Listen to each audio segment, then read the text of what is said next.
Hello mga ka-artihan! For today's video ay gagawa tayo ng Valentine's Ref Magnet with Photo Top Glitter using cold laminator. At ito palang laminator ay nabili namin sa Orange app na meron na rin kasyang kasamang paper cutter at corner puncher. Meron na rin para akong naka-ready mga for Valentine printing. At dahil nga meron tayong pa-under ngayong Valentine's para ito sa mga classmates ng anak ko.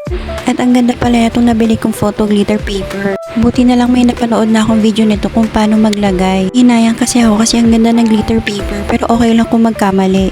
At ayan, ginunting ko muna yung kalahati, tinry ko muna. Okay naman siya kaya sinunod ko na yung iba. At every time na may nag-birthday sa classmate ng anak ko, palagi siya may nauwing food and loot bags. Why not? Kami naman na magpa-andar, charot. Naku mga auntie, ang ganda pala na itong photo top. Mas nagustuhan ko siya kasi hindi na siya umaangat. Beses na kasi kami nag-try. Mana itong top, palagi na lang umaangat.